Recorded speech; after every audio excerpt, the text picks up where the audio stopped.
Pues muy buenas noches. Hoy, 7 de enero del 2026, el Colegio Mexicano de Posgraduados en Sexología, Asociación Civil, les da la más cordial bienvenida. Y quisiéramos que como inician todos los años, con muy buenos propósitos, que nos fuera muy bien. No pinta así, por desgracia, no pinta así en el escenario mundial. Pero bueno, nosotros en nuestro espacio tenemos que seguir trabajando como lo hemos hecho durante muchos, muchos años, y aquí parece que está un ala que ya lleva varios años trabajando en esto, porque José, que es de los más jóvenes, José de Jesús, ya rebasa varias decenas de años trabajando en esto, y los demás, pues nada más vean la sonrisa. No voy a decir su nombre, pero se apellida Hernández, que llevamos varios años trabajando en esto. Y bueno, pero ¿quién es José Juan San Vicente Guerrero? Algunas personas le conocen ya desde hace tiempo, aunque es joven. En realidad es psicólogo, tiene una maestría en sexualidad y género. Voy a decir unas cuantas cositas. Sé que esto se menciona cada vez que se va a presentar a alguien, pero es cierto. Es psicólogo por la Universidad Autónoma del Estado de Morelos. Tiene un diplomado en género por el PUEG de la UNAM, un diplomado en intervención psicosocial por la Universidad Autónoma del Estado de Morelos. Tiene un diplomado en escuela para padres por la misma universidad. Tiene un diplomado en derechos sexuales por la UAM Xochimilco. Otro diplomado en masculinidad por parte de la Asociación Mexicana de Estudios de Género de los Hombres. Tiene cursos en el programa de nuevas habilidades para hombres y sus violencias, esto por Hombres por la Equidad. Tiene especialidad en sexología clínica y es educador en sexualidad humana, especialidad en terapia de reencuentro y maestría en sexualidad y género. Y aquí le dejo nada más para escucharle y aprovechar su experiencia en este tema tan importante. Y él es una persona que está en la trinchera trabajando con estas cuestiones del VIH-Sida. Algunos lo hicimos alguna vez y luego nos conservamos en la academia de lejitos, pero él ha estado desde hace años en esto. Yo creo que nos viene muy bien todo lo que nos va a comentar. José Juan, antes que nada, muchas gracias por compartirnos esto que vas a hacer, y te dejo los micrófonos para que tú le sigas duro. Y recuerda, tienes oficialmente 45 minutos, puede durar todo el tiempo que sea necesario. Después finalizas y vienen el intercambio de comentarios, sugerencias, preguntas. Gracias y adelante. A ti, gracias, querido Paco, querida Elena. No sé si la pantalla se ve, Sí. de mi diapositiva, ¿sí? Ok. Bueno, pues ante todo, siempre el agradecimiento por haberme invitado. Yo soy el más agradecido por eso. A Paco, que lo conozco de tantos años, maestro siempre, y querida compañera Elena, que hemos tenido siempre un vínculo de amistad y afecto muy, muy cercano. Y bueno, me he dedicado al tema de VIH por muchos años y he llamado así al tema del día de hoy. De antemano, de principio, ofrecerles disculpas porque no sé si me alcanza el tiempo, es mucho lo que tengo que compartir. Y me dicen si cambió, ¿verdad? Bueno, yo he conocido mucha gente en el tema de VIH.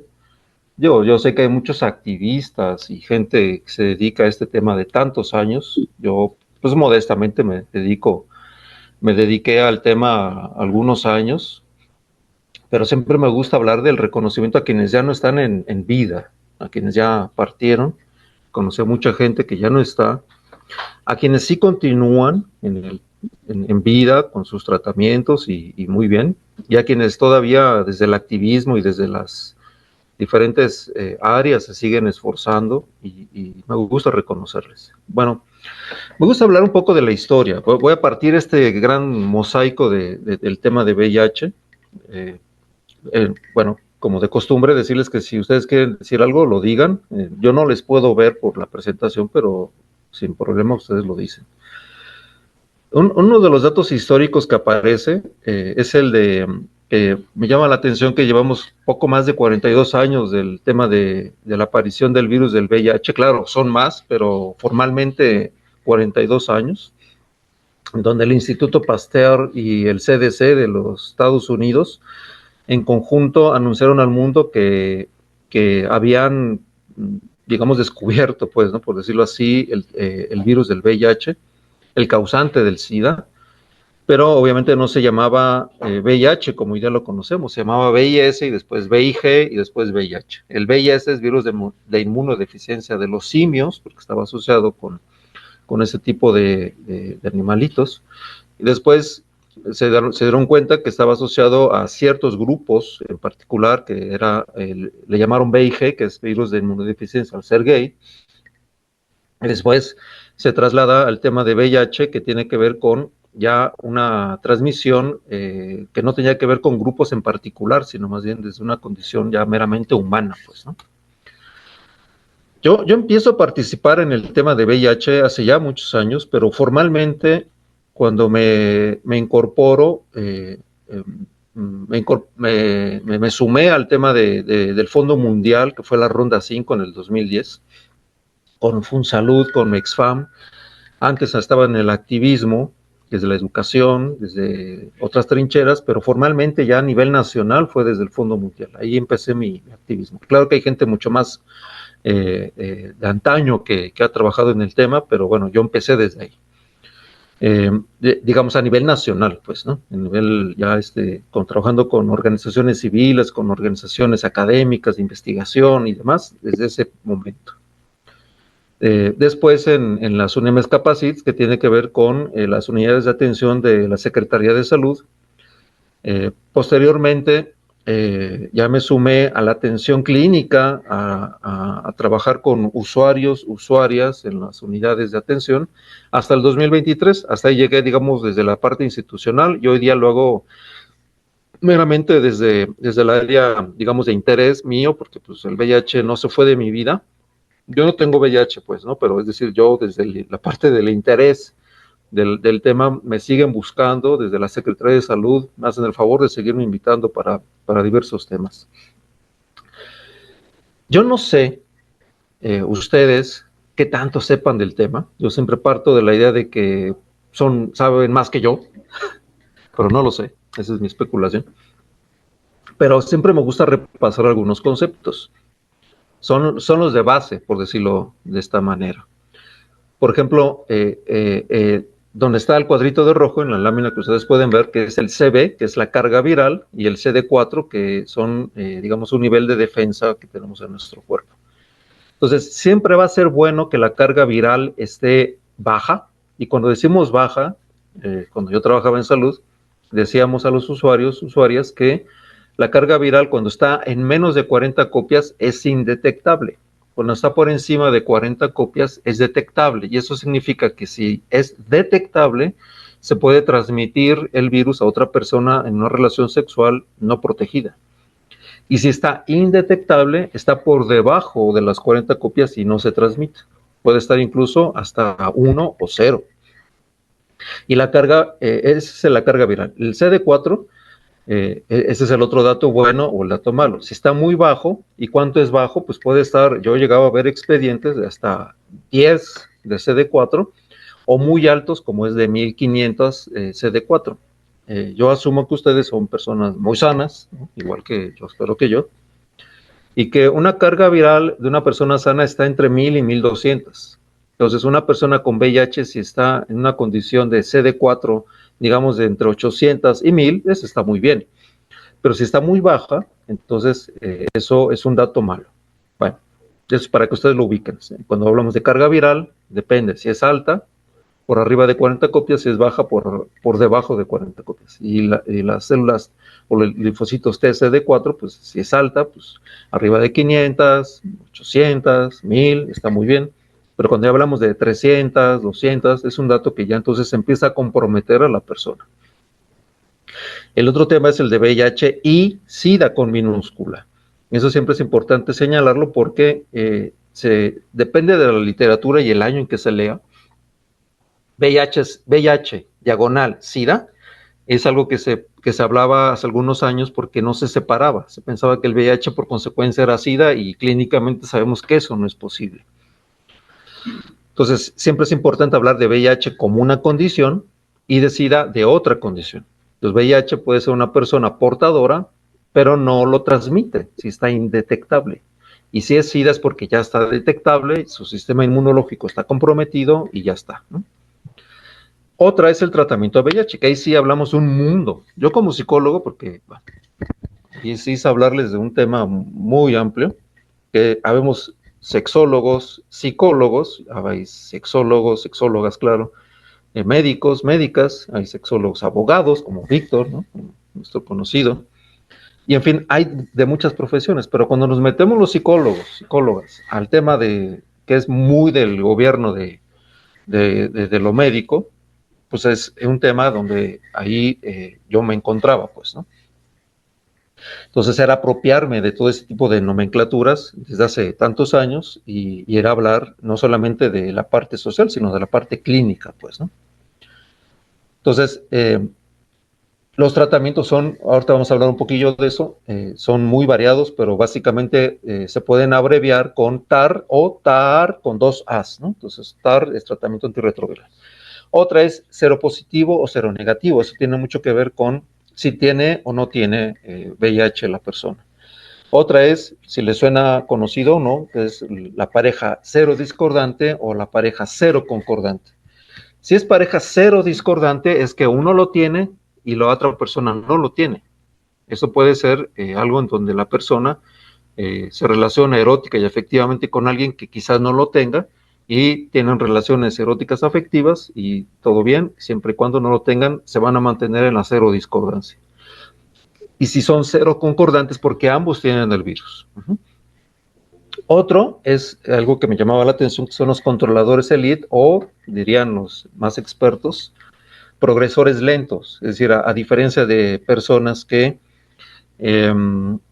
progresan muy rápido, dependiendo del tipo de virus que tenga, de VIH1 o VIH2. El VIH1 es lento, el VIH2 es muy agresivo, que puede desarrollarse el VIH1 en un periodo de hasta 7 años, de 7 a 10 años, del progresor, y el VIH2, que es mucho más agresivo, que puede progresar a SIDA en un periodo de hasta 5 años. Entonces hay progresores lentos que pueden, dependiendo del tipo de virus de VIH, pasarse de ese periodo y además no tienen incluso tratamiento. Esos son personas muy especiales. Otra es un concepto que es el de la serofobia, que se utiliza mucho para relacionarlo con el rechazo a personas con VIH, serofobia, en este caso por su condición digamos, de tener el virus de VIH. Otro concepto es el de periodo de ventana, que es algo clásico en el tema, en donde una persona puede hacerse una prueba de VIH dependiendo del tipo de prueba que se esté haciendo. Las de tercera generación, como quizás ustedes sepan y si no se los platico, las pruebas de tercera generación tienen un periodo de ventana de casi 3 meses. Puede variar, puede ser 2 meses y 3 semanas, y ese es el llamado, digamos, periodo de ventana.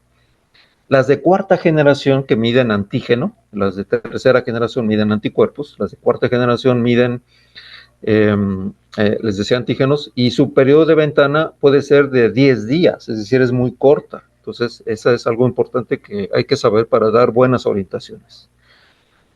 Y por último, de esta nomenclatura que hay que saber, lo que yo llamo ARC, la etapa ARC, que tiene que ver con cómo se desarrolla el virus. Entonces, la etapa ARC, o las etapas, las fases, tiene que ver con la etapa aguda, que puede ir del momento de la infección hasta más o menos 10 días, que es en el periodo donde más se dispara el tema del VIH, se le llama etapa aguda. La reciente, que se estabiliza, si lo imaginan ustedes como una gráfica, despunta y después se vuelve a estabilizar. en donde las células linfocitos TCD4 están batallando para atacar al virus. Y la etapa reciente, se le llama así, reciente puede ir digamos, un mes hasta años. Puede ser 5 o 7 años en donde la persona más o menos está funcional en su salud, pero puede pasar la etapa crónica, que ya es la última fase en cuanto a la salud de la persona. Ahora, yo recibía personas en etapa crónica y es posible regresarlas a etapa, digamos, de salud, es que estén indetectables. Eso era posible, ¿no? Se podía bajar sus cargas virales hasta en un periodo de 3 meses, lo cual es bastante bueno si se apegaban a su tratamiento. Entonces, esa es la etapa, digamos, como conceptos de base, porque los vamos a estar utilizando más adelante. Algo que me llamaba la atención, porque imagínense, un psicólogo, yo pues, ¿no? Con formación en sexología. Y pues yo tenía que ver esas dos cosas, tenía que estar viendo esos dos elementos, que tenía que ver con la vida sexual de las personas. Entonces, algo que yo escuchaba entre la gente era, pues, ¿para qué vemos la vida sexual de las personas con VIH? Algo que siempre me quedaba con esa duda y intentaré compartirles mis hallazgos. Pero cuando bueno, esa es una. Otra, cuando hacíamos tamizajes en las calles o en algunos centros de salud o no sé, en algunas actividades, siempre se decía, por ejemplo, los datos, digamos, alarmantes. Es que se está despuntando el tema de VIH, está subiendo. Y yo decía, pues qué bueno que está subiendo, porque yo decía, las detecciones, porque si hay muchas detecciones, eso significa que hay tamizaje, es decir, hay pruebas rápidas que se están haciendo. Por consecuencia, eso siempre va a ser un buen dato, pero yo les invito a ustedes que lo piensen así. Si hay muchas detecciones, eso significa que hay muchas actividades que se están haciendo en calle o en centros de salud, en hospitales, para detectar a personas con VIH, para evitar que su virus progrese a etapa reciente y crónica. La idea es que se queden lo más cercano posible a la etapa aguda. Entonces, así como lo pongo aquí en estas líneas, eso significa que si hay atención a personas con pruebas reactivas, esto significa que hay menos posibilidad de que llegue a etapa crónica. Hay más posibilidad de no transmisión por relación sexual sin usar condón. Hay menos casos de personas sin tratamiento, menos deterioro neurocognitivo y expectativas de mejorar los años de vida saludable, que es una categoría epidemiológica que me tuve que aprender. Algo que me llamaba la atención es el tema del daño neurocognitivo, algo que no se habla tanto. Y es que a mayor exposición del virus del VIH en la persona, suele haber daño neurocognitivo y en funciones ejecutivas. Entonces, a las personas les hacían hacer líneas rectas, dependiendo de la etapa, si estaban en su etapa reciente y crónica, casi siempre las que estaban en etapa crónica eran aquellas personas que les fallaba un poco la línea. Entonces, si antes hacían líneas rectas con el lápiz, después ya no les hacía muy bien. Hacían líneas chuecas, les ponían a memorizar cosas, ya no se acordaban. Entonces, sí había algún daño en esa área. Entonces, para que ustedes lo identifiquen, siguiente idea es ¿qué factor de riesgo implica el tema de la relación sexual? Entonces, sabemos que besar, tocar y hasta incluso tener sexo oral no es un factor de riesgo. Pero el sexo vaginal insertivo, el receptivo, el sexo anal insertivo y el receptivo son de alto riesgo, pero de todas, el sexo anal receptivo es el más alto. Siempre a la gente le puede generar alguna duda, decir, pues, ¿cuál es el insertivo y cuál es el receptivo? Y es simple. El insertivo es cuando la persona que tiene VIH, digamos un varón, penetra a alguien, ya sea anal o vaginal, y le transmite, es decir, ya hay una eyaculación intrarrectal o intravaginal, y ese es cuando le llamamos el insertivo. Y al revés, el receptivo. La persona que recibe la penetración tiene el virus y el que penetra no lo tiene, y es ahí donde hablamos de uno y de otro. Entonces, ¿cuál es el de mayor riesgo? El receptivo. no me gusta mucho hablar de datos, de estadística. Ustedes podrán, si les viene bien, investigar un poco más sobre el boletín que genera el CENSIDA, que es nuestro organismo del sector salud, para hablar del tema. Ahí está mucho más desglosado con tantas gráficas. A mí me llama la atención esta es la más reciente, es la del año pasado, del último trimestre, que se genera además de manera trimestral, y es cómo está repartido el tema de VIH. Entonces, ustedes identifican el estado donde viven. Yo en el mío, pues yo vivo en Morelos, aunque soy de nacimiento de la Ciudad de México, pero yo vivo acá desde hace muchos años. Pero la proporción a nivel nacional es de 4 hombres por una mujer. Entonces, esto siempre nos va a hablar de una tendencia en donde la mayor cantidad de personas que viven con el virus son varones en relación a mujeres, pero también en relación a niños y niñas, hablando de las infancias, ¿no? Lo cual es llevarlo a este tema que tiene que ver con la transmisión, que es, pues ya sabemos, sexual, otra que tiene que ver en el embarazo y la otra que tiene que ver con compartir jeringas contaminadas con VIH. Y no solo VIH, también hepatitis, ¿no? Que ese era el otro tema que veíamos en sector salud. Pero a nivel perinatal siempre es oportuno decir que tenemos que actuar de una forma muy, muy importante ahí, porque toda mujer detectada embarazada se le tenían que hacer por lo menos 2 o 3 pruebas durante su embarazo de VIH. Y si acaso tuviese VIH esa mujer, era posible salvar al bebé, por decirlo en esa nomenclatura, de VIH, porque ya se le sugería que tenía que ser interrumpido su embarazo una semana antes de llegado el plazo. Tenía que darle al bebé leche de fórmula y el parto tenía que ser por cesárea. Entonces, esos elementos ayudaban muchísimo y durante el tiempo que yo trabajé en el sector salud, pues era bastante bueno porque bueno, yo trabajo en Morelos, ya en la parte del sector salud, y teníamos bastantes buenos resultados en el tema de impedir que nacieran bebés con VIH por el problema de la atención, ¿no? Bueno, siempre me preguntan esto y bueno, creo que conviene decirlo, ¿cómo ingresa el virus? Y bueno, si se dan cuenta ustedes, aunque, bueno, acá arriba dice célula infectada, y está el epitelio, las células de Langerhans, que siempre son bien interesantes en el sentido de cómo es un primer nivel de defensa, ayudan un poco, como la hipótesis que se llama del caballo de Troya, de que el virus de VIH se camufla, permite que la célula defensiva lo ataque, sea atacada, y una vez que es devorado, adentro empieza su despliegue de su maquinaria celular eh, para meterse al cuerpo e infectar nuevas células, eh, particularmente por las macrófagas, por ejemplo. Es ahí donde yo siempre me topaba con un tema. Yo me decía cuando intentaba aprender estas cosas, yo soy psicólogo, a mí que me meten en estos temas, pero tenía que hacerlo. Y hoy día me agradezco como un poco las frustraciones de aprender tantas cosas que aparentemente no eran de mi área, pero tenía que hacerlo. Lo cual siempre me llama la atención porque, dicho de paso, como nota a pie de página, no muchos psicólogas se meten en el tema de meterse a estudiar estas cosas. Otra es, hablando ya, digamos, como de los niveles de prevención, VIH a nivel preventivo, esta lámina la tomo del doctor Magis, que fue nuestro jefe en el CENSIDA por muchos años, y él decía en el diplomado que nos daba en el Instituto Nacional de Salud Pública, que él había sistematizado las formas de prevención del virus del VIH en el mundo. O sea, no nada más esta lámina tiene que ver con los mexicanos, sino a nivel mundial.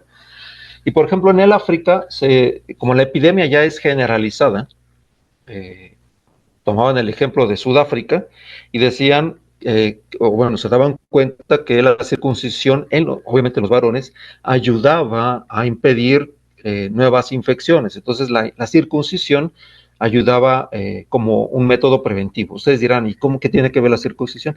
Bueno, un hombre no circuncidado, cuando termina su relación sexual, suponiendo que tiene una relación con alguien que tiene el virus, los residuos, los fluidos, quedan en el abajito del surco balano prepucial. Entonces, eso ayudaba a que el virus se mantuviese vivo por un tiempo mayor y la posibilidad de que ingresara al cuerpo, pues sucedía.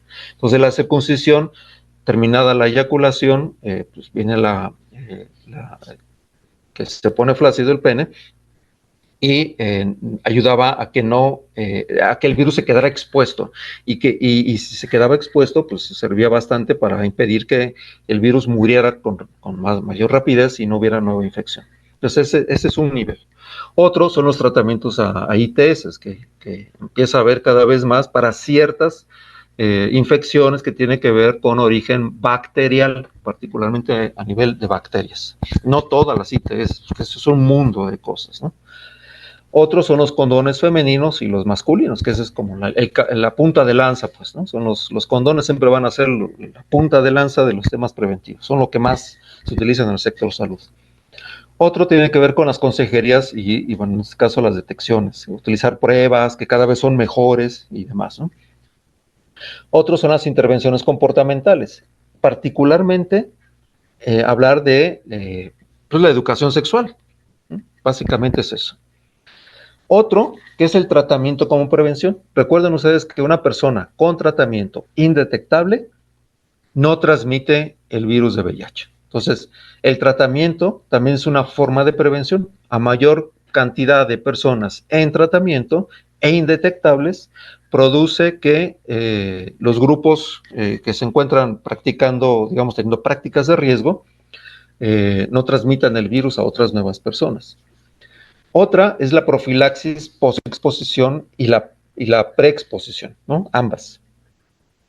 Lo cual en la profilaxis preexposición y la postexposición, que es básicamente tratamiento antirretroviral, que ya se venía viendo desde el 2002, pero que se instauró más o menos en el 2021, se empezó a trabajar. Yo todavía estaba en el sector salud, a mí me encantaba el tema de desarrollarlo, pero ya en el 2023 ya no lo desarrollé, ya no estuve ahí, ya me fui. Otros son los microbicidas para mujeres, que también es algo importante.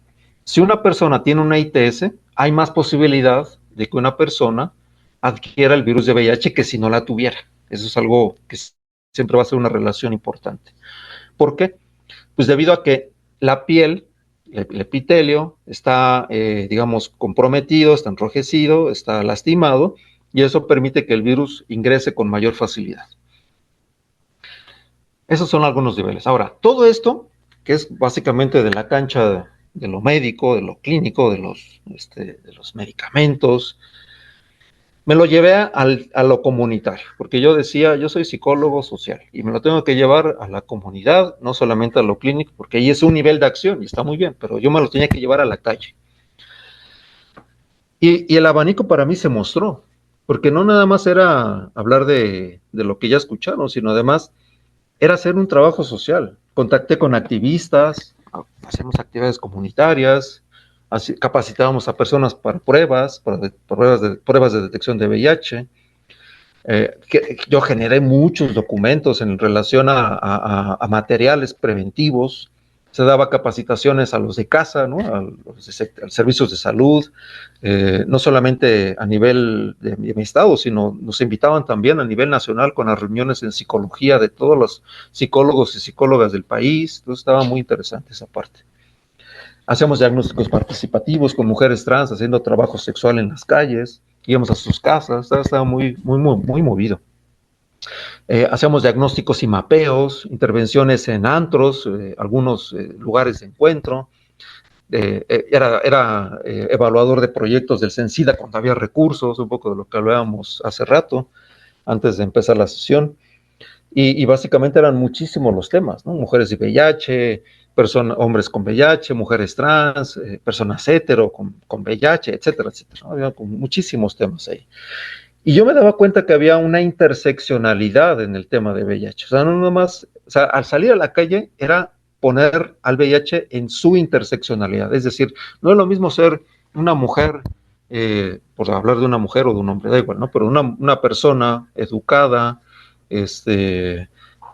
con un trabajo y demás, que su contraparte, ustedes ubican el enfoque de interseccionalidad, que la contraparte sería una persona pues con limitaciones académicas, económicas y demás, que no es la misma la respuesta en el tema de VIH. O al revés, no es lo mismo ser un hombre con VIH que una mujer con VIH, una mujer cisgénero y un hombre cisgénero, no es lo mismo, pues, ¿no? En ese sentido nos dábamos cuenta. E hicimos proyectos de intervención comunitaria, entonces era un mosaico de temas que estaban ahí sueltos que intentábamos allí pues concretar básicamente, y eso implicaba hacer mucha gestión en la calle, hacer gestión con organizaciones, con personas, y a veces hasta con organismos internacionales. Alguna vez nos habrá tocado tocar las puertas del ONU-SIDA también, y de la parte del ONU-SIDA en Latinoamérica. Entonces era un tema que nos comprometía incluso con Sudamérica, estar hablando de temas de este tipo, ¿no?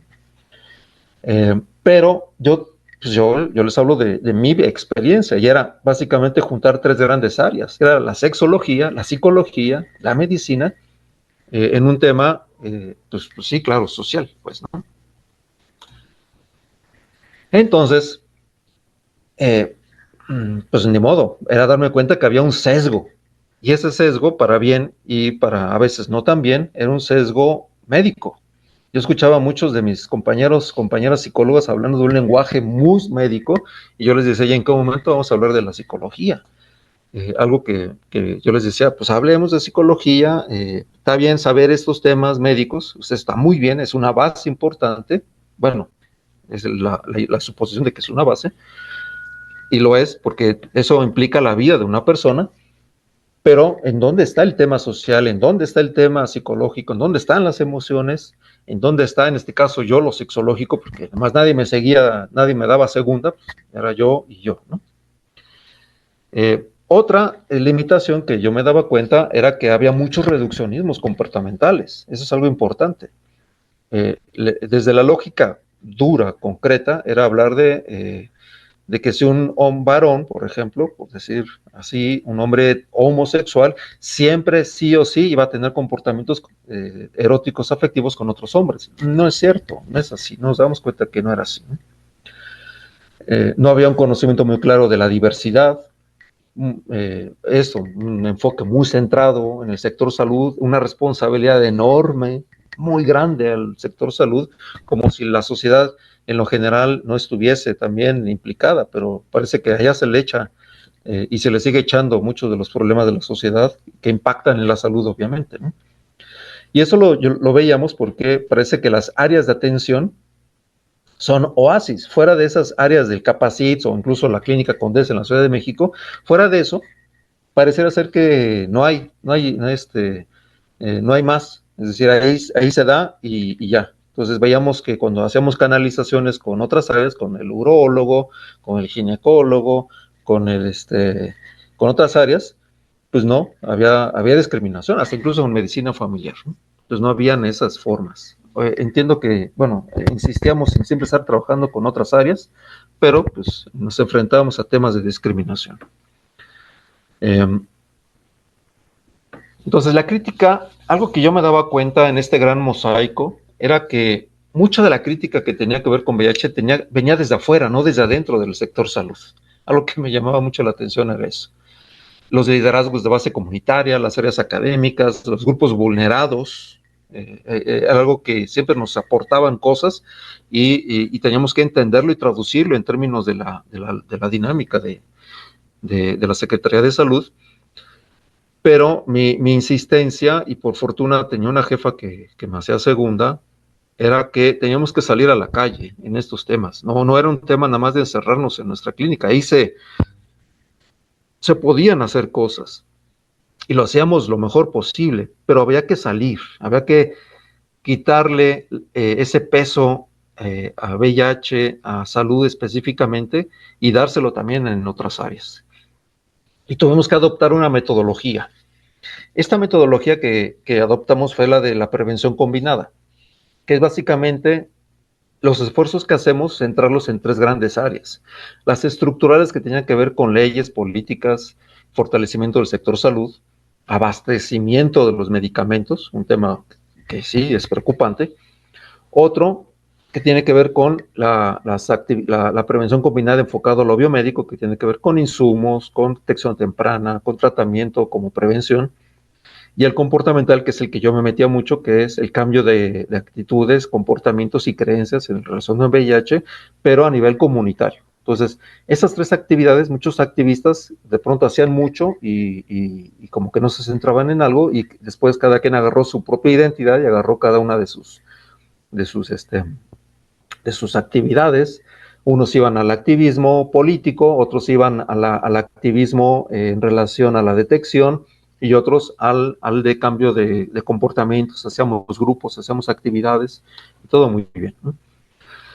Un ejemplo de eso, lo insistíamos en el CENSIDA, es que nos patrocinaron un proyecto de 2 años, que fue una intervención transversal y descriptiva con poblaciones clave, y teníamos que salir a los lugares, teníamos que mapear todo esto para ofertar insumos de prevención, pero se nos atravesó la pandemia y la inseguridad pública, que también es un tema que nos costó mucho trabajo. Utilizamos la estrategia de intervención en pares, una metodología que utilizamos mucho en MEXFAM, en FunSalud, y básicamente era utilizar a promotores pares para la realización de la prueba y para canalizarlos a las unidades de atención. Otro fue el tema de meternos a las redes sociales, un tema que para mí en ese momento era pues nuevo, ¿no? Sí usábamos las redes sociales para temas pues, personales, de diversión o de difusión, pero no para un tema de intervención. Contactamos a uno que otro desde las redes sociales, lo cual pues creo que fue difícil, pero confió en nosotros, nosotras, para poder darles materiales, porque hacían sus encuentros con otras personas, con otros hombres, particularmente hombres que tienen sexo con hombres, se dice, en lugares específicos, y son grupos cerrados. Entonces nos metimos ahí, con muy transparente el asunto, les decíamos que les podemos dar condones, lubricantes, folletería y demás, y no los aceptaban. Esta imagen que está aquí, que dice Papitos, era de ese grupo. Hoy ya no existe, pero con ellos tuvimos ellos nos tuvieron la confianza, y lo hacían muy bien, y ya de pronto después ya nos pedían más insumos de prevención, y si teníamos, claro que se los dábamos.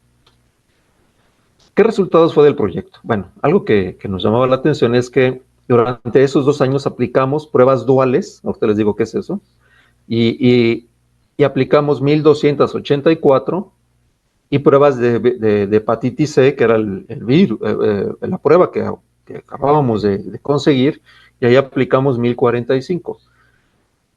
¿Qué quiere decir esto? La prueba dual es para sífilis, pues, para sífilis y VIH. Entonces, en una sola prueba aplicábamos y salían 2 resultados. Y de VHC, que es el virus de hepatitis C, que en ese año, por lo menos desde donde yo sé, no había tratamiento. Y en ese momento se estaba haciendo ya el desarrollo del medicamento, ya estaba a la venta, pero un medicamento muy, muy costoso.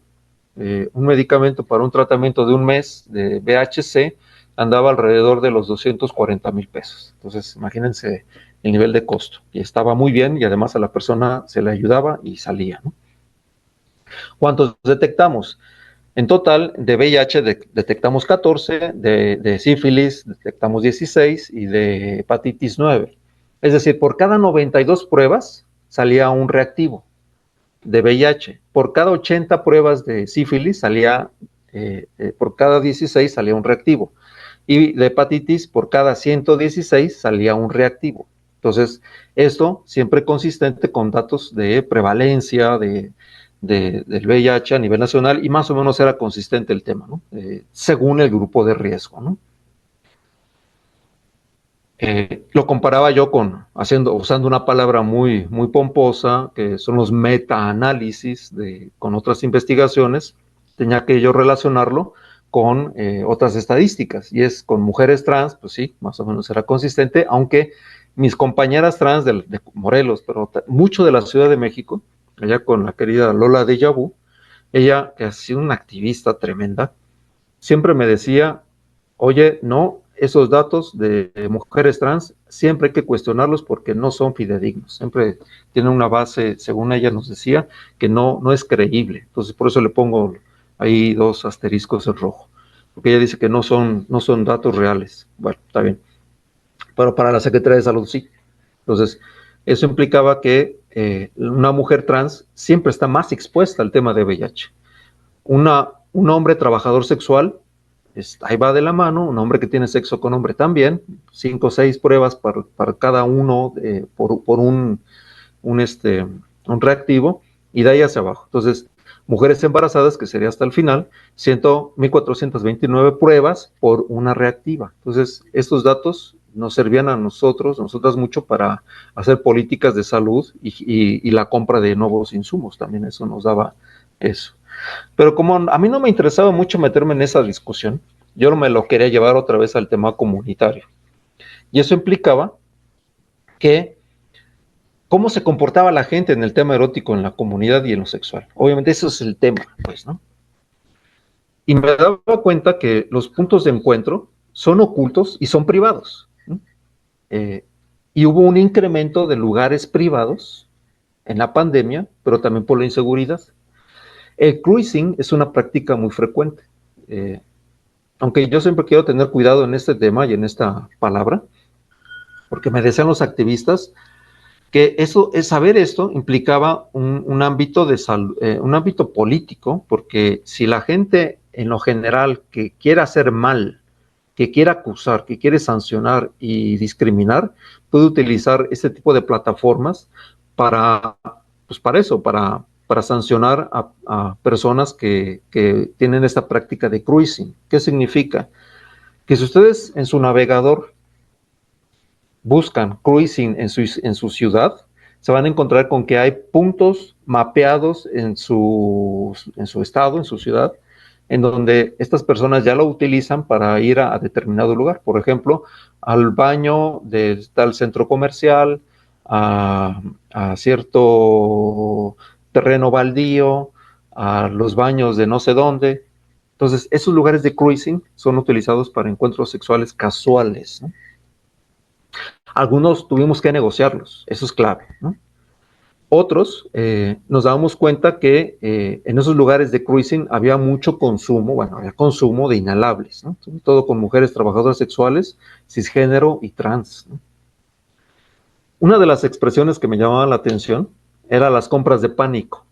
Esas compras de pánico, decían ellos, era, pues como ya van a cerrar este lugar de las cabinas, que son lugares que puede haber en cualquier ciudad, pues con quien caiga tener relaciones sexuales, ¿no? Ya no es cogerlo, sino es con quien esté y con quien caiga y tenga o no condón, ya es lo último, ¿no? En las edades de trabajo sexual estaba entre 18 y 40 años y el costo por encuentro estaba entre 150 pesos por 20 minutos, lo cual es muy accesible, ¿no? Uno de los comentarios que encontrábamos ahí, porque veíamos a gente que veíamos en la clínica, en la unidad de atención, pero también la veíamos en la calle, era, pues sí, ya tengo el premio mayor, que es la frase que utilizaban, ¿no? Ya tengo el premio mayor, ya me llevé el VIH, es la frase que se utiliza. El premio mayor ya me lo llevé.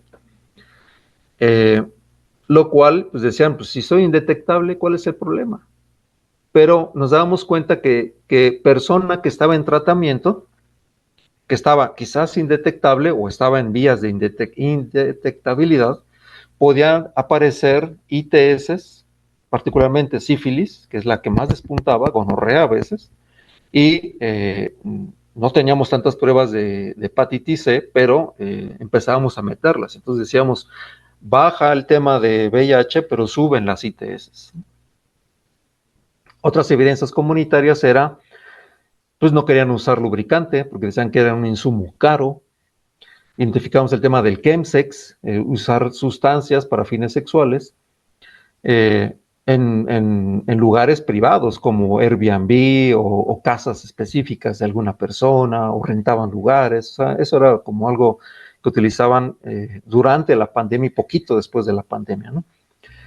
En las redes sociales lo mismo. Nos damos cuenta que alguien se promovía y le ponía iconos, no ponía frases, sino ponía iconos. Entonces, si ponía un diamante o ponía un polvito, así como la imagen, no polvito, más bien como la imagen del copo de nieve, pues estaba promocionando que usaba o cristal o cocaína o las dos. Otra, la hoja de maple, que es al tema de la marihuana, o el puño cerrado, que es al fisting, que es introducir el puño o dedos, bueno, el puño básicamente en el ano. O la B, que es el bareback, que es tener coito, como se dice coloquialmente en este lenguaje, coito a pelo, coito sin usar condón, pues, ¿no? Nos metíamos en esta dinámica y encontramos muchos lenguajes ocultos que intentaban allí poner para pues, tener encuentros sexuales, ¿no?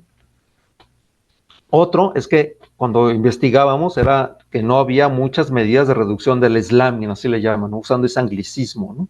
El slamming es usar drogas inyectadas para fines sexuales, ¿no? Entonces, entre el chemsex, el slamming, el coito a pelo, entonces juntábamos todo eso y era así como un tema donde queríamos intervenir pues para prevenir lo más posible, ¿no? Y pues no había un conocimiento del virus de hepatitis C, ¿no? Nos damos cuenta que el acompañamiento, es decir, persona detectada en la calle o en el lugar de encuentro, donde fuera, la teníamos casi que llevar de la mano a la unidad de atención y nos damos cuenta que de todo el universo que detectamos, el 90% con resultado reactivo fueron vinculados a tratamiento, lo cual eso siempre va a ser bien exitoso. Porque hubo una época cuando yo leía hace, no sé, como en el 2005, que leía Letra S, ¿se acordarán ustedes de este portal de información de Letra S? En donde decía un artículo que de las muchas personas que se hacían la prueba de VIH en los laboratorios particulares, solamente el 30% regresaba a recoger su resultado. Pues sí, qué miedo, ¿no?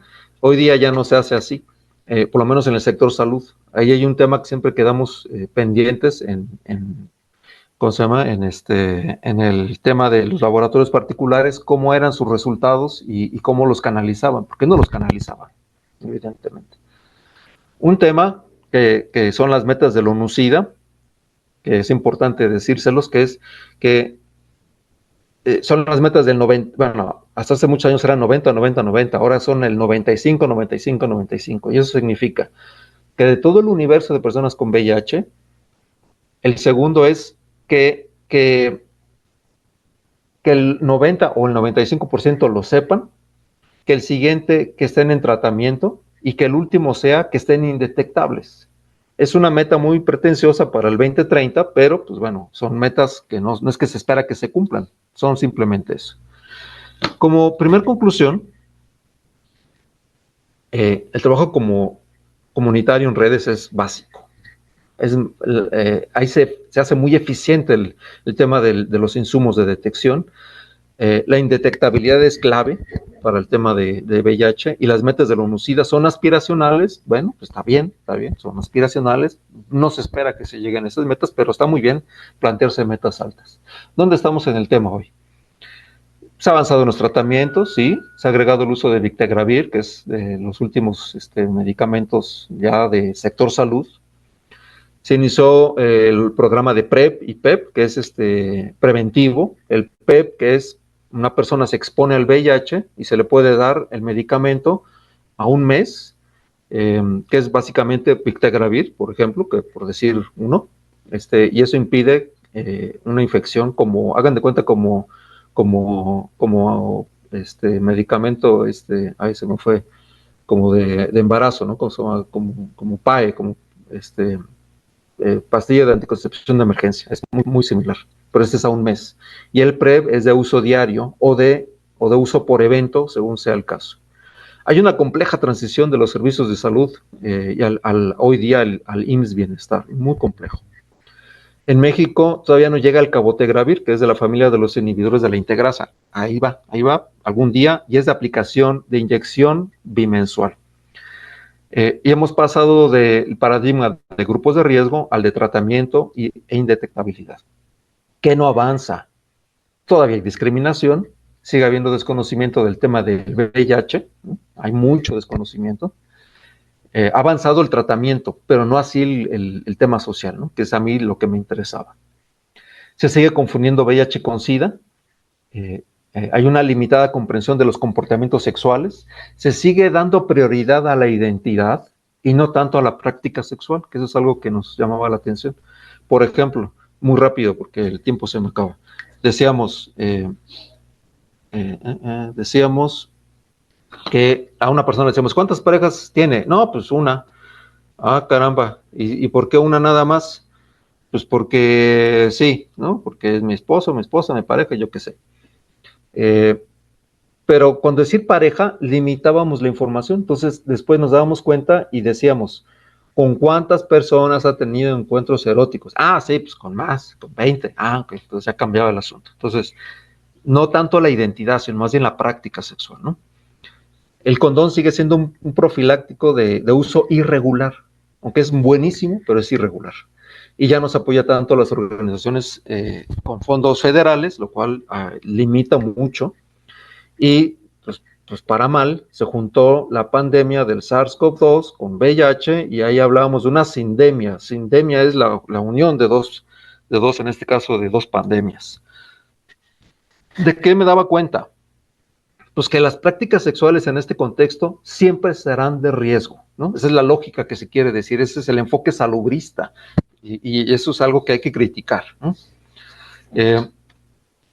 Porque yo leía otra literatura, o sea, quería hacerlo un poco más amplio, a lo social, al análisis psicológico, a lo político, por decirlo así, y parece que entonces lo sexual y la identidad o la práctica sexual es algo que amenaza la vida en constante. ¿No?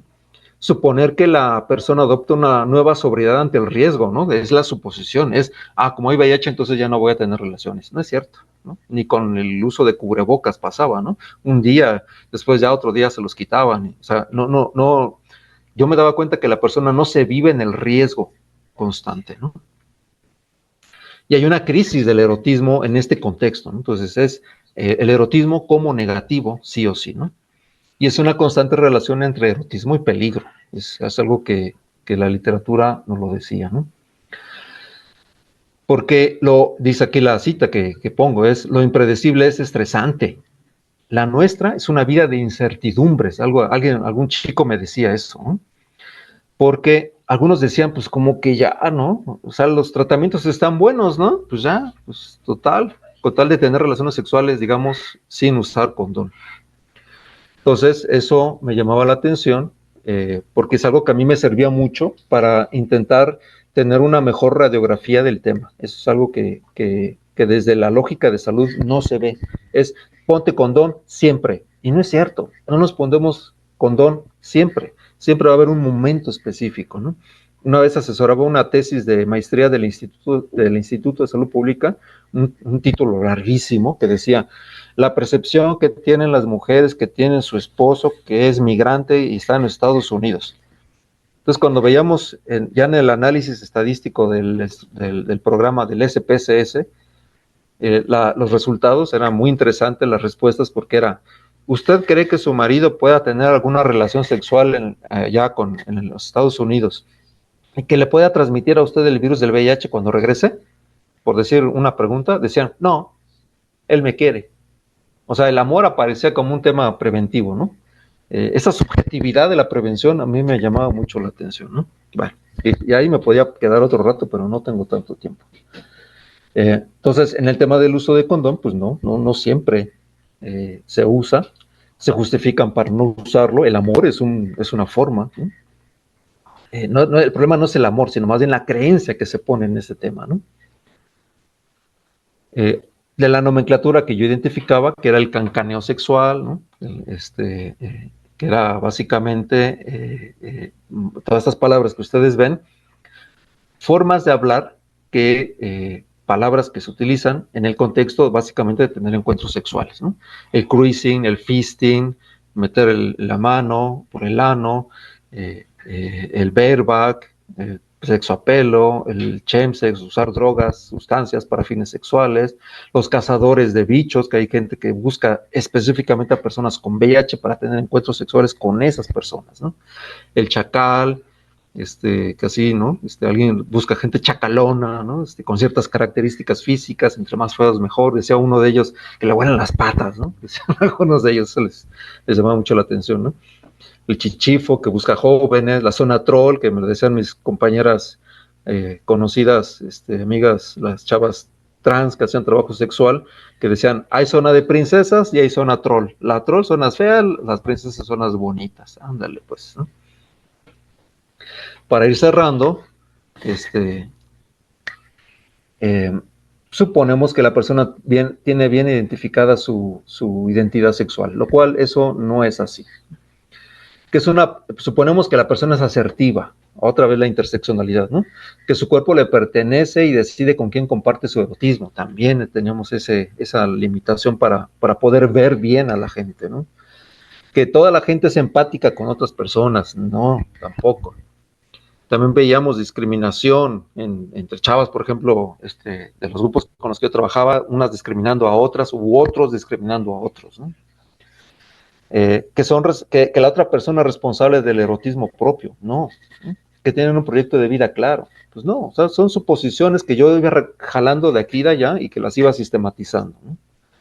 Y hay un desconocimiento de las prácticas sexuales, eso en lo general. Conclusión 2, que hay un cansancio del cuidado, ¿no? No solamente para población en el tema de VIH, sino para toda la población, ¿no? En la hetero incluso, ¿no? Eso se aplica incluso con jóvenes y el tema de embarazo, ¿no? Que hay una percepción de la infección de VIH de riesgo, pero en signos de interrogación, ¿no? Que hay un contexto de mucha información virtual, pero con poca capacidad para poder diferenciar la información que le sirve y la que no le sirve. Que hay mucha nomenclatura para el tema, y hay que saberlo, ¿no? Yo me daba cuenta que sí hay que identificarlo. Que hay una perogrullada, yo lo identificaba, ¿no? Que son las prácticas, y esa perogrullada era, las prácticas son diversas, y eso pues es así, pues, o sea, eso es obvio, bueno, parece que es obvio, pero no desde la lógica de salud, porque parece que yo intentaba juntar el mundo de la calle, de la institución formal, de la sexualidad, de la psicología y demás, y no era tan obvio, pues, ¿no? Bueno, me sigo más rápido. Tú me dices, Paco, si voy bien o le paro. Eh, bueno, otro tema que era el de la metanfetamina. Uy, tema complicado, muy complicado. Ahí sí me tuve que meter a investigar con quien sí sabe más que yo del tema, porque yo no sé mucho de las adicciones. Pero sí me daba cuenta que había una estadística muy importante. El uso de cristal, metanfetamina, en el tema de la vida sexual, porque parece que da la sensación de un rendimiento mayor, pero sí es una sustancia de un efecto muy negativo. Baja la percepción de riesgo, menor probabilidad de uso de condón, pensamientos omnipotentes de que no va a pasar nada. Y es un tema que siempre era bien preocupante. Entonces, no sé, yo hice mi estadística propia, no es un dato nacional, pero de 160 personas que tenían atención psicológica en mi unidad de atención, por lo menos 9 usaban cristal, lo cual es una proporción significativa. Uh-huh. Este PrEP que ya les conté, que ya les contaba, mi conclusión 3 es que hay que reconocer las prácticas sexuales en lo general, hay que comprender las subjetividades, más allá de moralizarlas, porque de pronto me encontraba con temas muy moralizantes. No hay que moralizar, sino más bien hay que comprender esa subjetividad.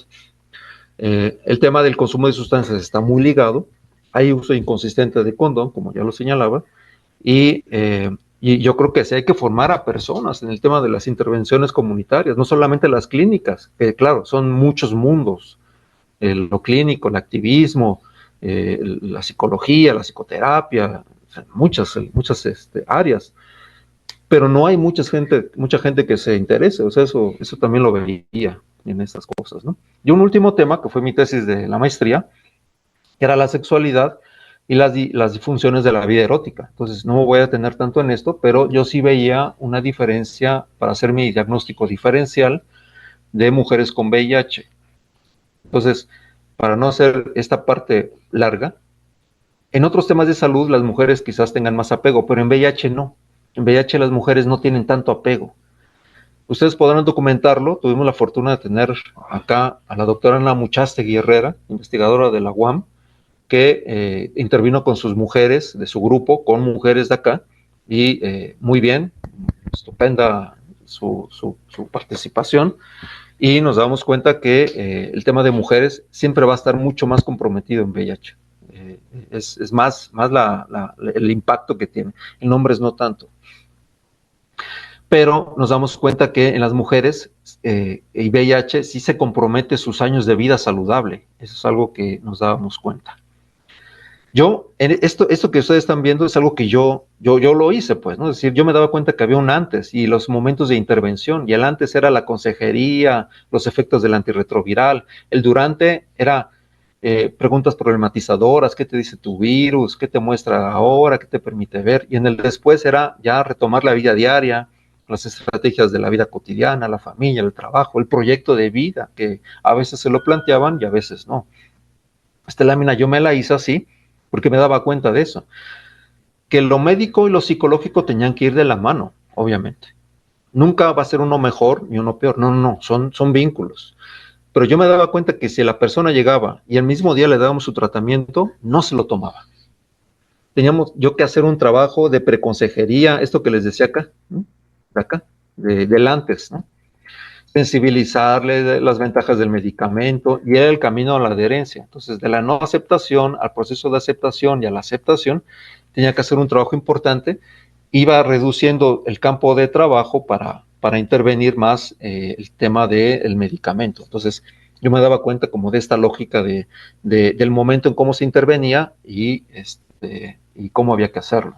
Dábamos consejería en cuanto a los medicamentos, ¿no? Que era básicamente los efectos colaterales, y sí los tiene, ¿no? Todos los medicamentos antirretrovirales tienen efectos que le teníamos que estar dando a la persona. Entonces, nos damos cuenta de todo esto, que habían sus miedos y demás, pero que había una relación entre el desapego al tratamiento y el ejercicio del erotismo. Esa es una relación que yo encontré mucho. Déjenme brinco esta lámina, porque ahorita les digo por qué, porque digo, así que hablando de las clases que tenía Caleidos, hablando de las disfunciones de la vida erótica, yo tenía que buscar información nueva para VIH. Entonces me daba cuenta que en las áreas, por lo menos, digamos, como emocionales y sociales, pues tenía que yo revisar si había algún dato que implicaba algún impacto en la persona. Entonces yo encontraba esta información, que en discriminación hay un impacto negativo y es el 16%, en la movilidad también, en su relación con profesionales de la salud, en sus relaciones interpersonales, sustancias, conocimiento del VIH. Y en el tema de las clásicas, ansiedad y depresión, el 33% las personas tenían, sueños alterados, que eso es muy común en los antirretrovirales, les llaman sueños vívidos, ¿no? Es decir, sueños como en colores, pues, ¿no? Lo cual eso les generaba mucho desagrado. La confianza en sí, el dinero, en fin, diversas cosas. Entonces yo tenía que sacar información de otros lados. Los temas de la vida cotidiana, ¿no? Tener VIH, duelos no resueltos, crisis de su vida cotidiana, etcétera, ¿no? Estigmas, discriminaciones. Pero tenía que relacionarlo también, por fortuna tenía un líder clínico, médico, ya retirado, doctor Oaxaca, que siempre me orientaba, me orientaba en los temas médicos, y yo tenía que jalarlos para hacer mis propias interpretaciones para mi diagnóstico diferencial. Nos damos cuenta que en el tema de personas con VIH, el tema de las hiperlipidemias y la hipertensión podía aparecer también en un 17 a 24%. Eso es algo que siempre tenía que notar. O hipogonadismo, que había un descenso de la testosterona y que podía esto estar relacionado con bajos conteos de CD4, lo cual, como ustedes ya saben, eso siempre va a ser negativo. Pero que no era un dato consistente. Nos damos cuenta después con otra bibliografía que el hipogonadismo se presentara en las personas con VIH. Entonces tenía que estar yo revisando muchos documentos en relación al tema. Por fortuna en esos días yo tenía una practicante de la Facultad de Farmacia que hacía eso, su servicio conmigo, con nosotros en la oficina, y la ponía a investigar de su área, ¿no? Entonces eso me llamaba mucho, me invitaba a seguir generando más evidencias, pues, ¿no? Pero de lo que sí me encontraba eran, en lo general, alteraciones eyaculatorias, disfunción eréctil, disminución de la libido, alteraciones del orgasmo y la lubricación, y la dispare una, como estas dos cosas últimas relacionadas. Y como les contaba antes, hay una peor adherencia al tratamiento y está relacionado, en este caso, con las disfunciones de la vida erótica. Lo cual eso me llamaba la atención porque estaba relacionado no solamente con con un problema de apego al tratamiento, sino con una respuesta emocional frente al tema de VIH y a sus asuntos de la vida, obviamente a la sexualidad y otros temas, ¿no? Los inhibidores de la proteasa en particular. Yo revisaba el tema. Una vez un joven me preguntaba que si podía tomar Viagra. Yo le dije, esos temas se los dices al médico, y el médico me decía, no, José Juan, no se puede tomar ningún inhibidor de la fosfodiesterasa, ninguno, con tratamiento a VIH. Yo le dije, eso me interesa, cuénteme más. Sí, mira, todos los que son de la familia de los IPs, los inhibidores de la proteasa, que son atazanavir, ritonavir, daruna, efavirenz, etravirina, divirapina, ninguno puede ser, porque se compromete mucho el tema de que despunta los niveles séricos en sangre. Dije, digo, ¿pero no los podemos dar alguna alternativa? No, no hay alternativa. Si suben los niveles séricos en sangre, eso nunca va a ser bueno, porque va a haber un problema del hígado. Y en VIH, cuidar al hígado siempre va a ser bien importante, ¿no? Entonces, cruzando información, yo me daba cuenta que, pues bueno, a grandes rasgos, a grosso modo, no es concluyente el tema de la interacción entre los medicamentos, porque las disfunciones, perdón, porque el Viagra, por decirlo como el que representa todos esos medicamentos, no está contrapuesto con los antirretrovirales, sino más bien en el efecto que tienen en el hígado. Ese es el problema, ¿no? Entonces, yo más bien me iba por la parte psicológica, sociocultural de la persona, que es donde el tema estaba, pero obviamente sin descartar que había personas que tomaban algún inhibidor de la proteasa, o alguna familia de algún medicamento similar a esos, y que pues no podían hacerlo. Entonces yo me tenía que ir por otro lado, el tema del erotismo, ¿no? Ahí sí mi formación con la doctora Fina Sanz siempre fue bien importante, porque era pasar del erotismo genital al erotismo global, ¿no? Pero pues evidentemente yo me seguía por esa línea y dije, a ver cómo está la flibanserina, porque pues sí, pues en algunas mujeres puede haber el tema de la disminución del deseo sexual, y los documentos que me encontraba era que sí hay efectos si se toma con antirretroviral, porque hay medicamentos que pueden provocar depresión, y la flibanserina, que es un inhibidor de la recaptura de la serotonina, es decir, y otros neurotransmisores, pues tenían ahí un choque. Entonces decían, no es recomendable. Aunque la FDA dice que no hubo suficientes mejoras para quienes sí lo utilizaban. Tenía que descartar, pues sí me echó un clavado a ver vigorizantes sexuales, drogas para fines sexuales, poppers, cocaína y demás, y me daba cuenta que según la página de esta aplicación que ustedes pueden ver aquí arriba, que es la de Liverpool HIV Chart, si ustedes la descargan en su celular, podrán ahí ver las interacciones de los medicamentos, incluso la de infodrogas y VIH. Y muchos medicamentos de VIH no están contraindicados con otros, incluso con el alcohol. Pero, sí en el efecto a nivel hepático. Es el asunto es ahí, a nivel hepático. Ahora sí, ya para ir cerrando, porque creo que ya me extendí algo.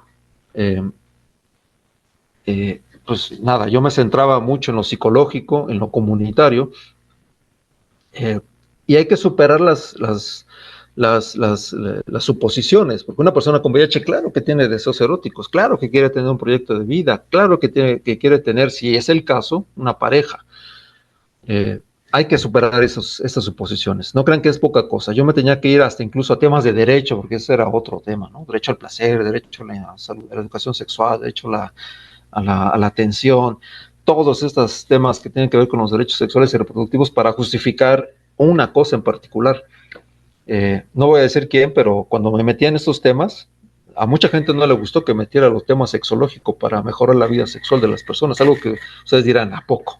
Yo digo, pues parece que sí, ¿no? Entonces, para ir cerrando,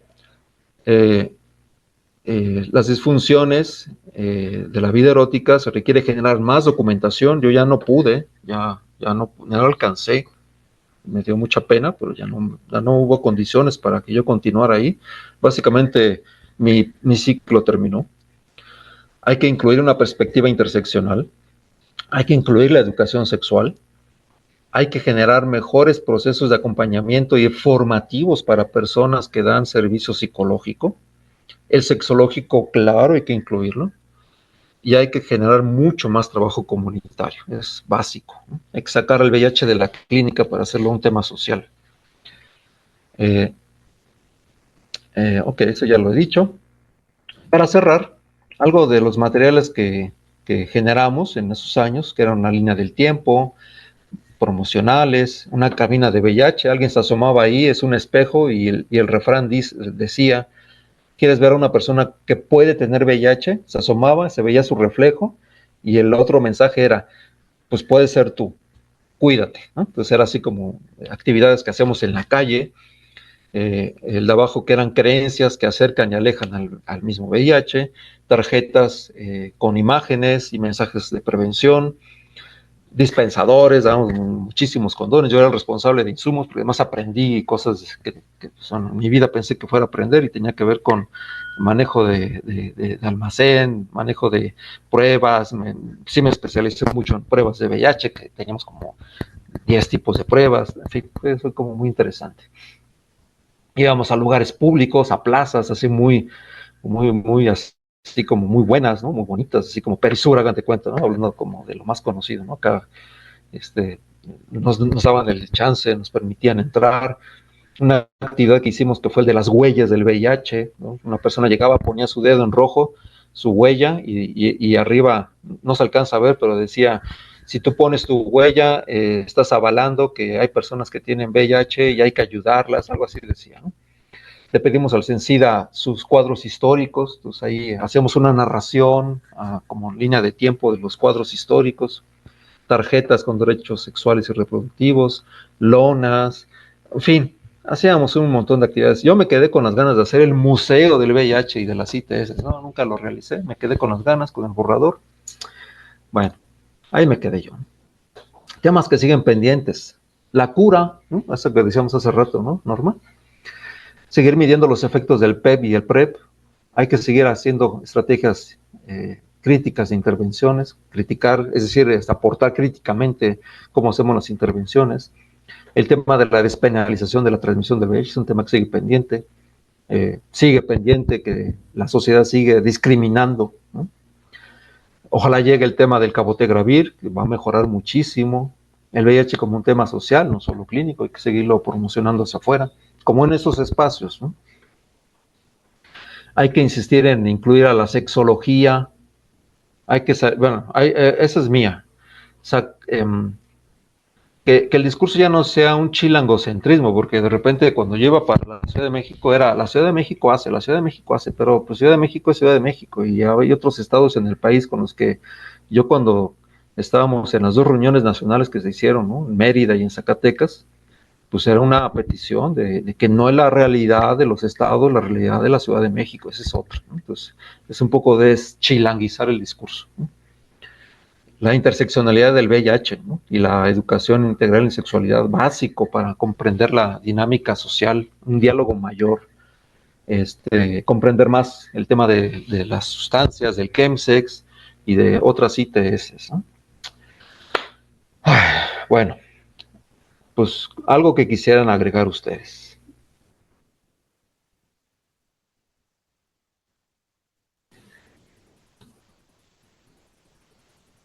Tiene cerrado el micrófono, Paco.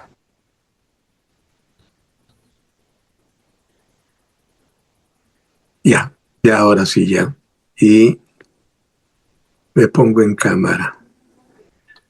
Bueno, José, a mí me pareció sensacional tu exposición. Me remite a muchos recuerdos, pero te voy a leer aquí parte de lo que ha escrito algunas de las personas. Y Sergio, me parece que Sergio Hernández dice, desde tu experiencia, ¿cuál o cuáles han sido los recursos o estrategias más eficaces para desmitificar las creencias sesgadas respecto al tema de VIH y SIDA, o para debilitar las resistencias y juicios de valor en torno a estos temas y condiciones. Esto en relación de que muchas personas, profesionales y no profesionales, poseen estas falsas creencias y juicios de valor.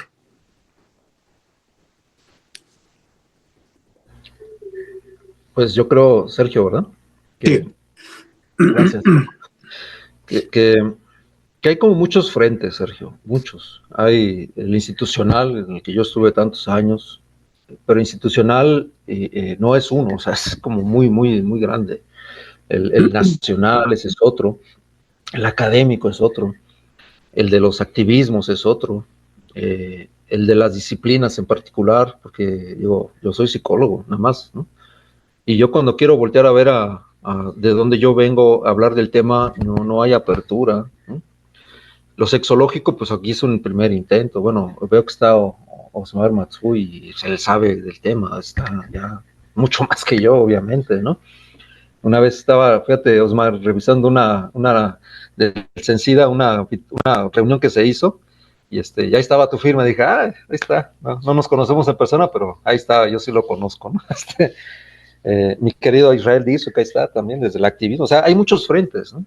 Muchas resistencias. Y hoy día con la política nacional, de no apoyar tanto a las organizaciones civiles, a líderes de base comunitaria, pues es un frente tremendo también, que se ha disminuido mucho. En algo que yo veía en el sector institucional es que hay mucha rotación de personal. Entonces, si en algún momento capacitabas a un sector de la población, después de un año, boom, se iba, y después otra vez y otra vez. Entonces, es un reto que todas las instituciones tenemos, ¿no? La universidad, hoy ya trabajo por la universidad y es también lo mismo, no se conoce tanto. Desde los activismos se han hecho también una parte muy importante, pero pues el activismo como tal deja dinero o dejaba dinero y ya no tanto. Entonces hay como un tema muy complejo de decirlo en pocos minutos, Sergio. Son muchos los temas. Como es social, impacta en todos los niveles. Yo creo que al VIH hay que problematizarlo, hay que politizarlo, hay que interseccionarlo y hay que dinamizarlo en cada época, porque no es lo mismo hablar de VIH cuando yo empezaba, hablarlo ahorita, es otra dinámica. Entonces es un tema que da para un conversatorio de gente que tiene mucha experiencia, ¿no? No diré nombres para no ofender a nadie, de que se me olvide alguno, pero digo, Juan Jacobo, que lleva los años, o sea, muchísimos. O acá en Morelos, que tenemos un activista que de todo nuestro querer, que es el doctor Alfonso Leija, que nos contaba que a las personas afectadas con VIH se las llevaba a su casa y ya se le morían. Pues ya tenía práctica en el tema. Entonces ellos nos podrán aportar mucho en el tema de cómo es hablar del VIH aquella época y cómo es hablarlo hoy. Es un tema muy complejo la pregunta que nos dices, y por lo mismo pues solamente te puedo decir que en lo general es eso. Hay muchos frentes, hay muchas complejidades, que esto es aporte mío. Hay que sacar el VIH de la clínica, claro, no literal pues, ¿no? Pero en el sentido del debate, de hablarlo, de lo social. Yo ya dejé el tema institucional del VIH en el 2023, pero todavía le sigo, ¿no? Todavía soy un interesado, no me dejó, entonces acá sigo, ¿no? Y todavía les iba aportando de repente, ¿no? Entonces, pues, bueno, eso, me quedo a medias con la pregunta, ¿no? Dice Verónica, agradezco la información que comparte José Juan. Me despido ya que tengo otra sesión que atender. Mis mejores deseos para este 2026. El doctor José de Jesús González Salazar, vicepresidente de este Colegio Mexicano de Posgraduados en Sexología, Asociación Civil, dice, me tengo que despedir, pero fue una muy enriquecedora reunión. Muchas gracias.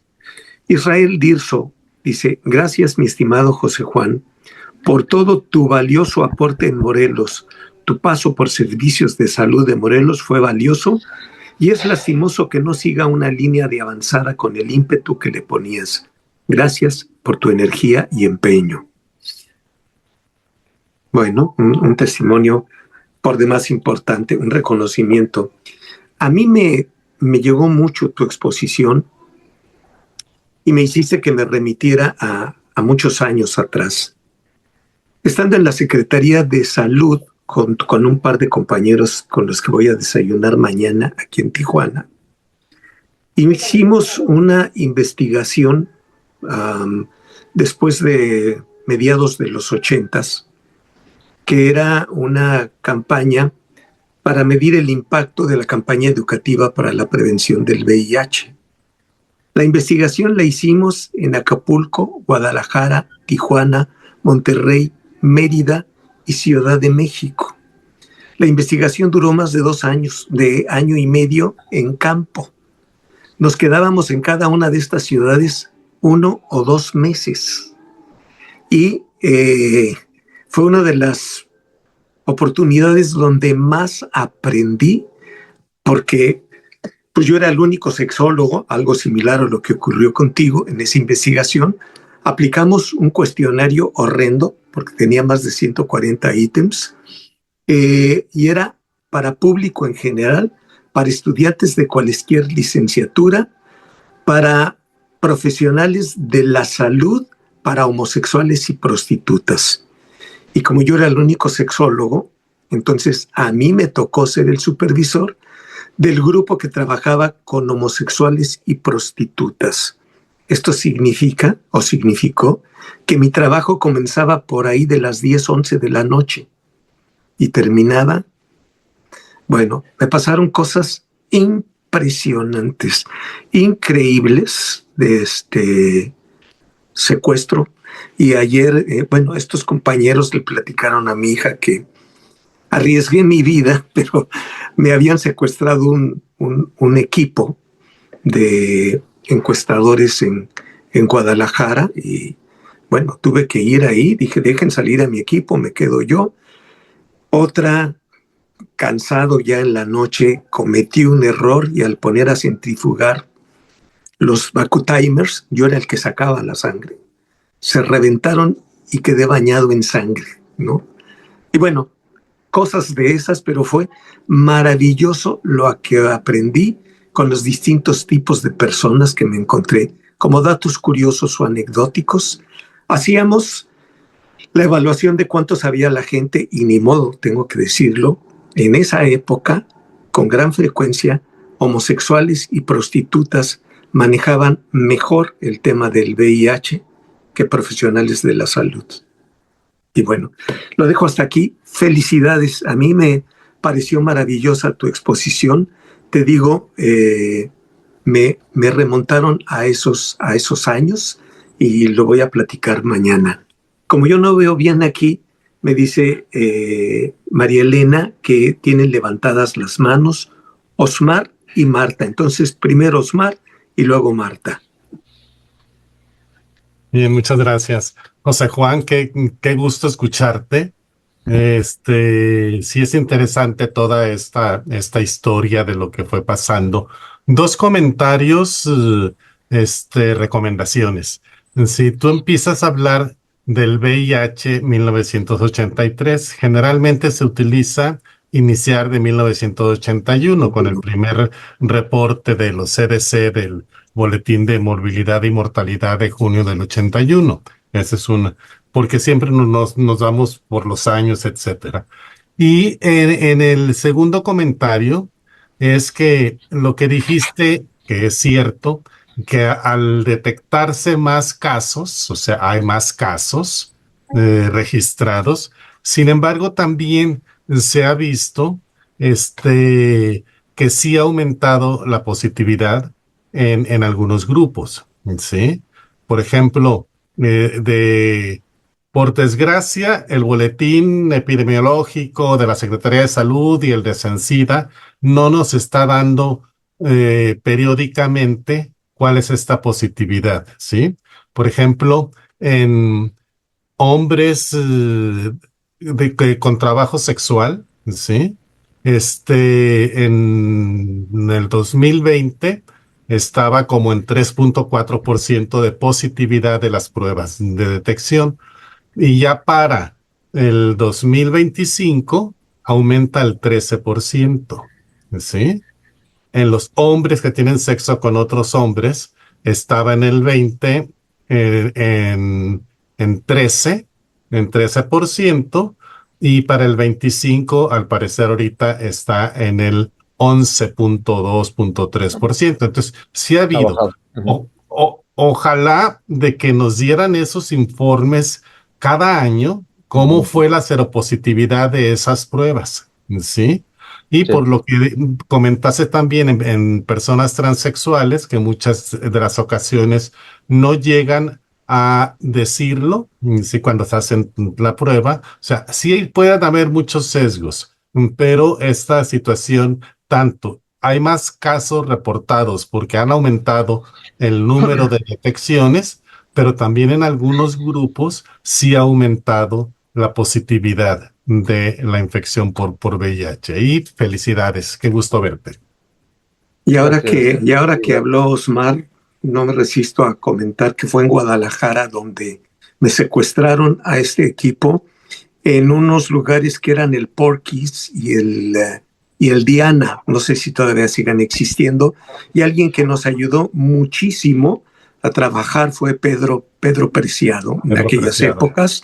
Y también yo estaba ilusionadísimo porque había hablado con la dueña del Guadalajara de noche y me había dicho que sí podía hacer yo las pruebas. Y después me llegó un grupo de abogados, nos sacaron de ahí donde estábamos y me dijeron, no lo puede usted hacer aunque lo haya aceptado doña María, porque en Jalisco no existe, no se reconoce la prostitución y entonces usted vio que vaciaron un montón de credenciales y si eso lo publica usted, va a salir que aquí hay prostitución. Pero bueno, y la otra persona que había levantado la mano, ay, se me fue. ¿Quién fue? Marta Gutiérrez. Perdón, Marta.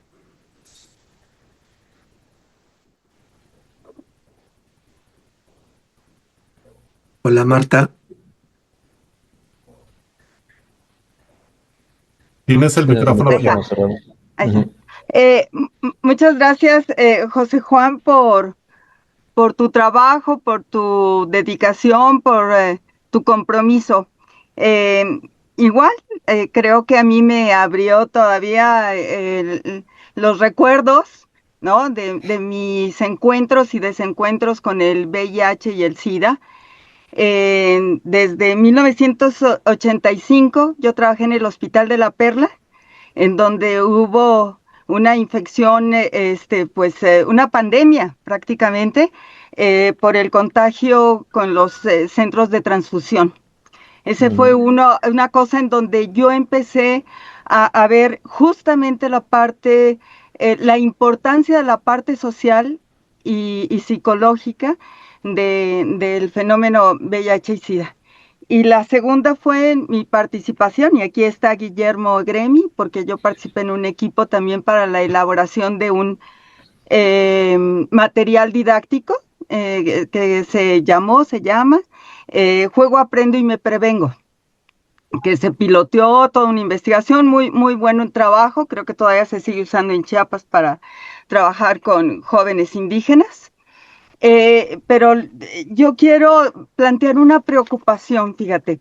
Si bien es cierto que ha habido muchos vaivenes, tanto en la parte preventiva, tratamiento, etcétera, quiero pues hacer notar algo que yo diría que es como los daños colaterales.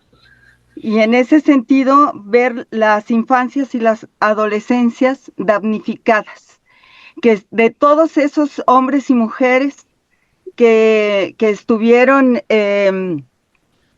pues contagiados o que recibieron, que se les transmitió o se acercaron al VIH y que tuvieron hijos.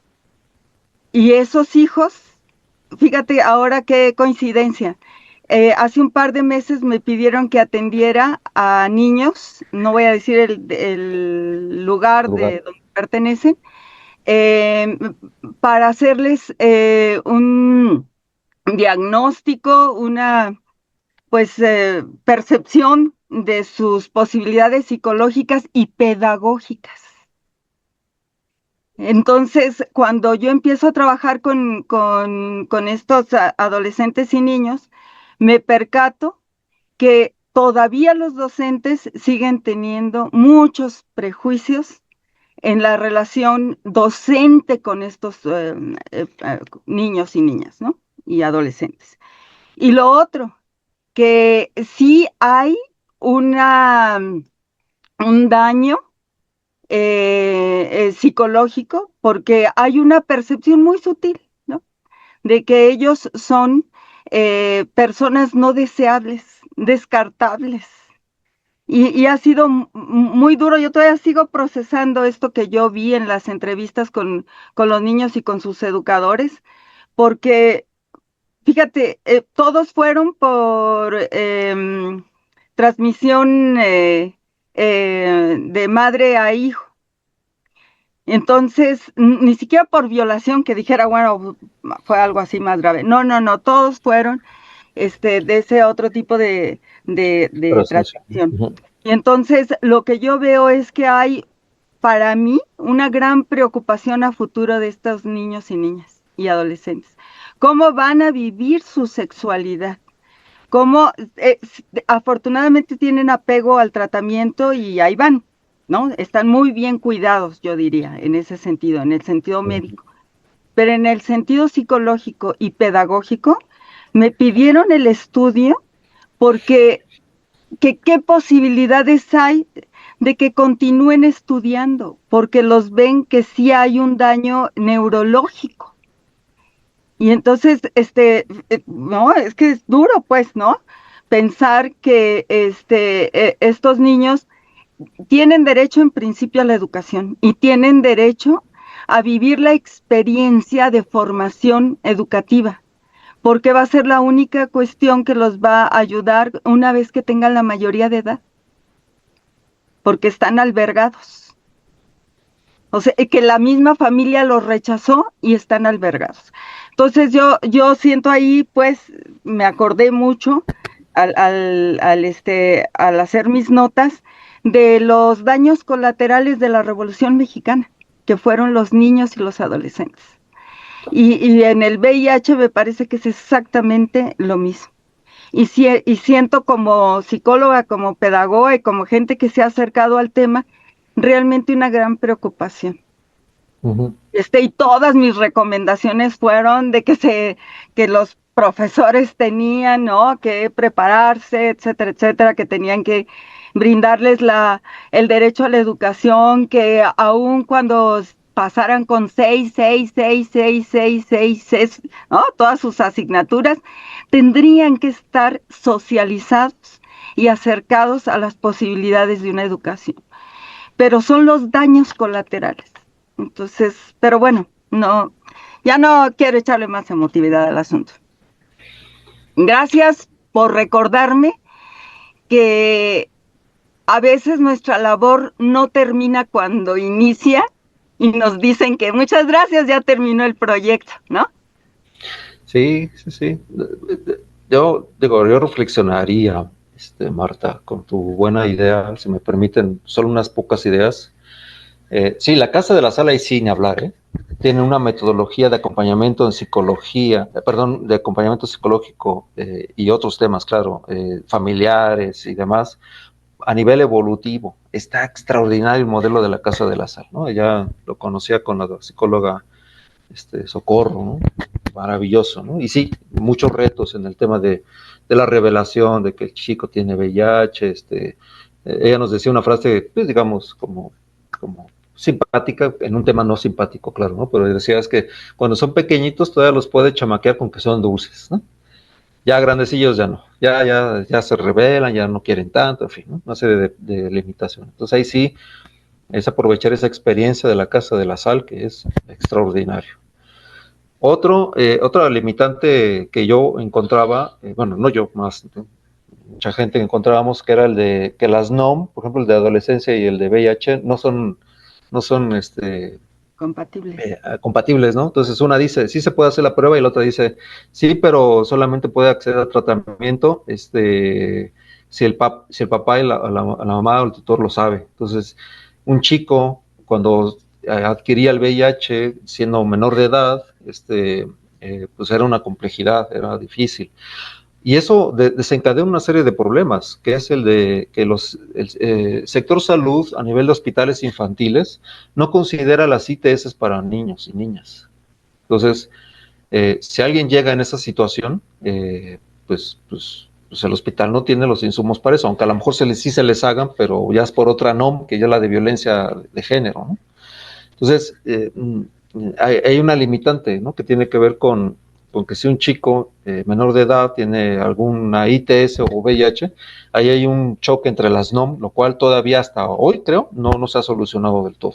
Eso nos lo decía mucho en algunas sesiones el maestro Ricardo Hernández Furcada, ¿no?, que él sabe mucho el tema de las NOM y del VIH en cuanto a la parte legal, pues, ¿no?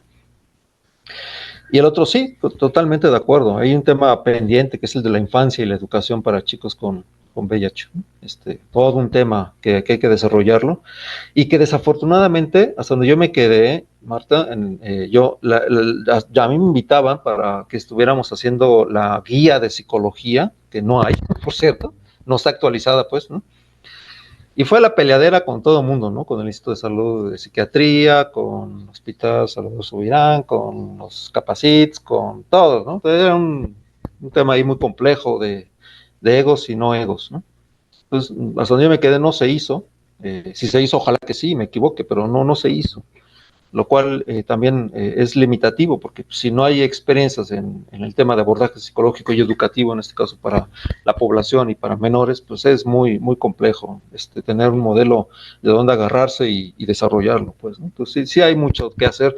Yo he visto que ha bajado mucho el tema en cuanto a darle la importancia que tiene. Para mí el VIH siempre ha sido el tema, ¿no? Es decir, porque abre todas las puertas de la moral de la gente, de las subjetividades, de la educación, de la psicología, de la medicina, de los laboratorios, ¿no? Es un tema que abre todas las puertas. No lo hemos sabido aprovechar, o a lo mejor sí, a lo mejor no lo sé. Cada quien podrá hacer su experiencia, ¿no? Veo que está Guillermo, él me podrá decir lo mismo, ¿no? Aprovechando un saludo, ¿no? Que él y yo coincidimos en alguna parte del Fondo Mundial también, ¿no? Capacitando a gente.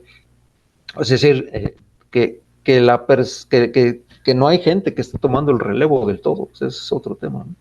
Hay muy pocos que lo están viendo todavía como una posibilidad. Entonces, sí, hay mucho que hacer, pues, ¿no? Y gracias también por tu aporte, Marta.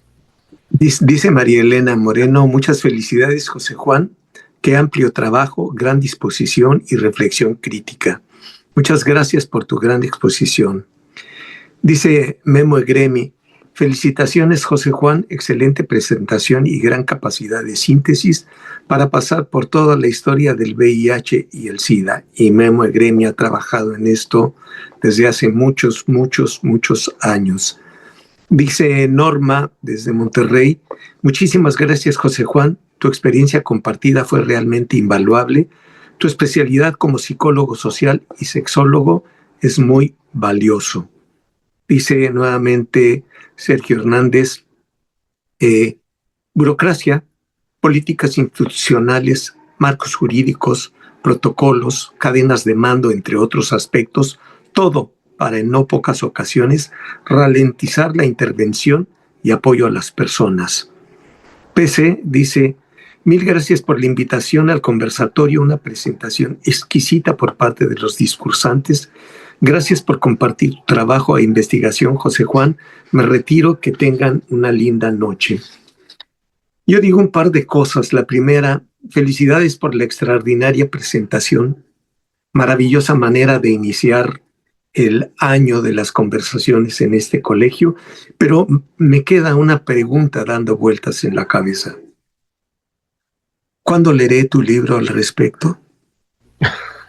Y la segunda cosa que les quiero decir es que les recordamos que del 28 al 30 de octubre del 2026, Clases, FEMES y la UMEP organizan el Congreso en Morelia, Michoacán. El lema tiene que ver con la justicia social. Y bueno, aquí ya veo gente que podría presentar trabajos excepcionales. ¿Se imaginan si se juntaran un grupito así?